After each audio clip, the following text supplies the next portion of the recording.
Mes chers compatriotes, à l'occasion du nouvel an 2022, je présente mes vœux le meilleur et souhaite le bonheur ainsi que le bien-vivre collectif à chacun de vous. Je souhaite particulièrement paix et sécurité à nos frères et sœurs dans la partie est du pays qui vivent des atrocités et injustices de la guerre la plus infâme depuis plusieurs décennies.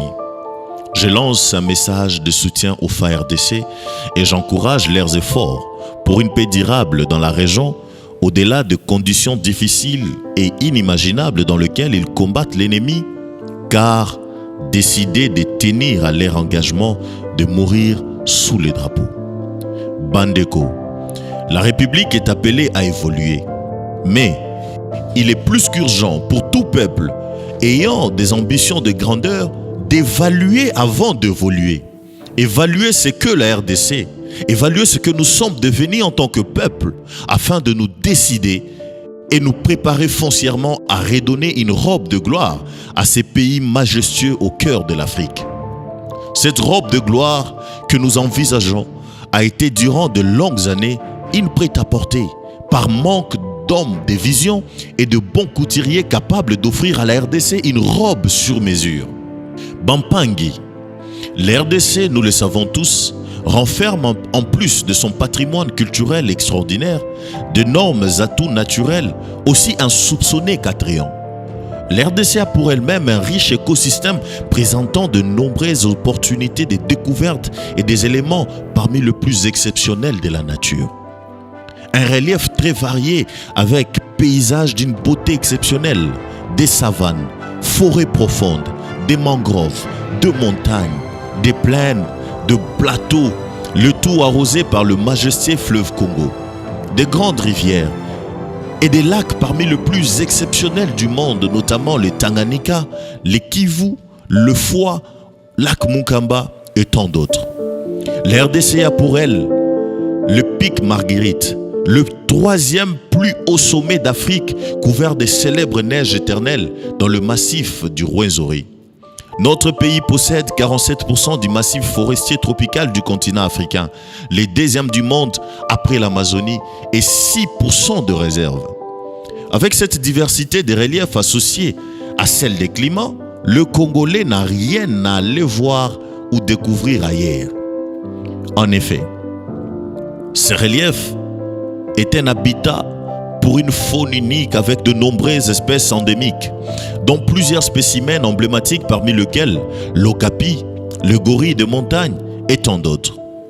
Ajouté à ce qu'on peut voir sur le sol, la RDC c'est aussi un scandale géologique et énergétique, avec des ténèbres incomparables en minerais parmi les plus précieux au monde, un débit important du fleuve Congo, mais aussi de réserves importantes de pétrole, gaz naturel et autres ressources d'énergie. La première richesse d'un pays étant sa population, nous avons une des ressources humaines les plus imposantes et actives d'Afrique avec une population estimée à 100 millions d'habitants. Quelle richesse, quelle bénédiction! Banabetu.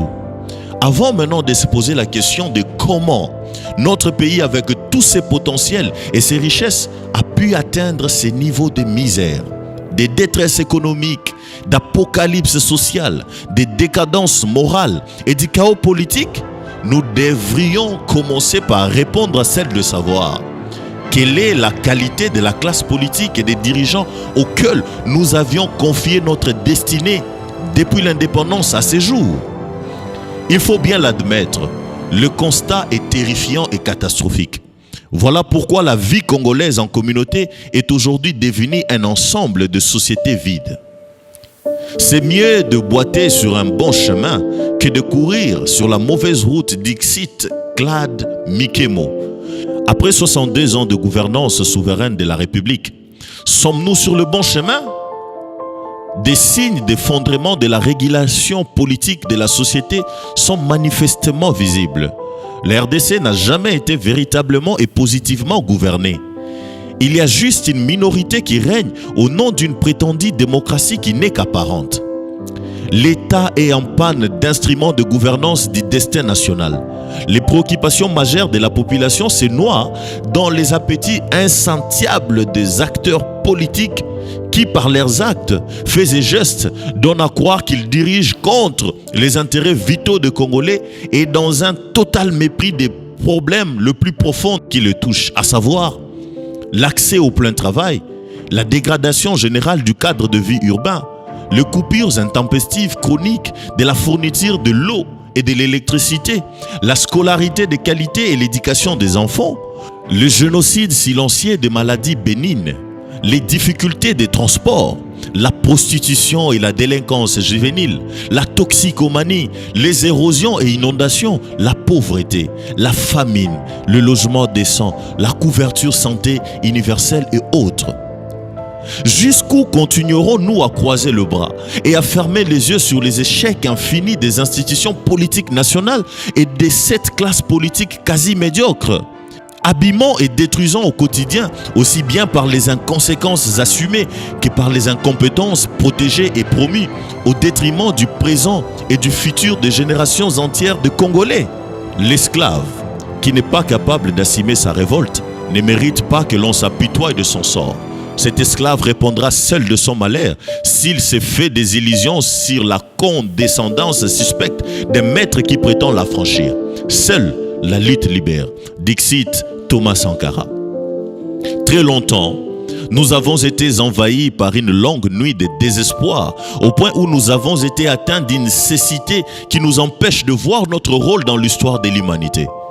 Dans cette caverne noire du défaitisme, seul notre courage nous dotera du tempetum lucidum afin de redresser ces pays et d'en faire réellement une locomotive pour l'Afrique. Car il n'existe pas de race supérieure ou inférieure sur terre. Il n'existe que de peuples soumis à volonté. C'est à nous de choisir.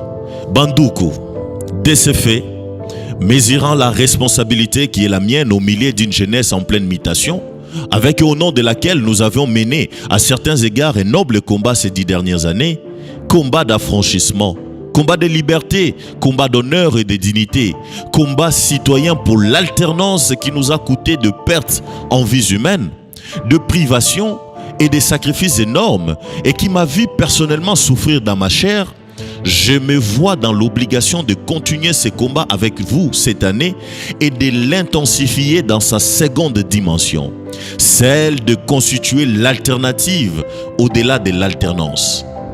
Le changement étant une décision politique, j'ai résolument décidé, en cette année 2022, d'amplifier mon engagement ensemble avec vous, mais cette fois-ci à la dimension des décideurs.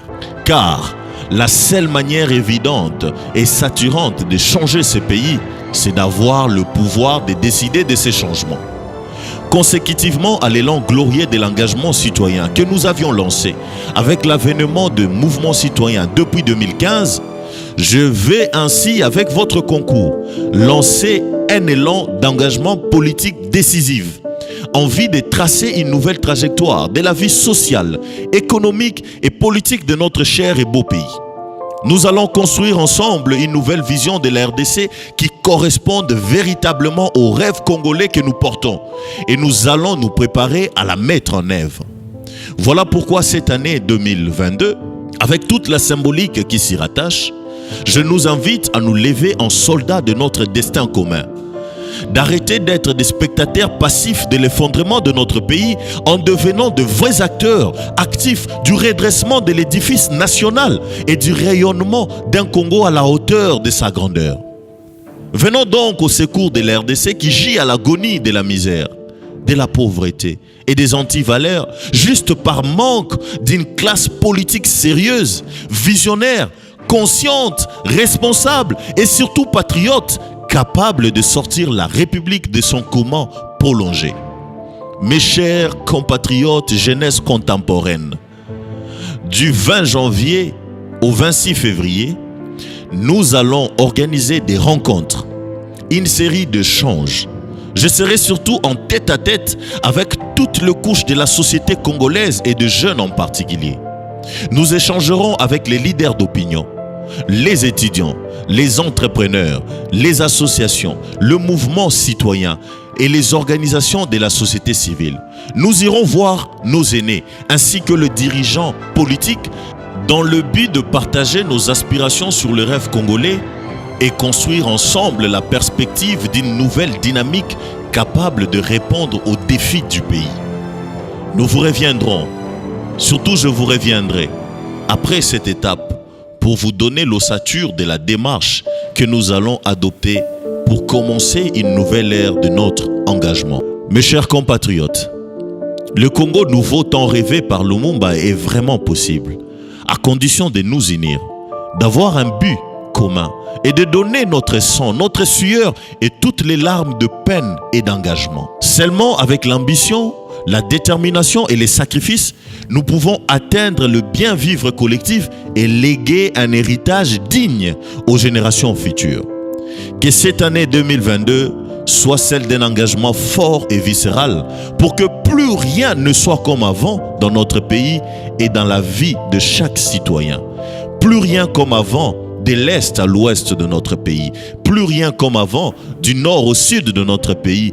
Plus rien comme avant au centre et dans la vie de chacun de nous. Je vous remercie.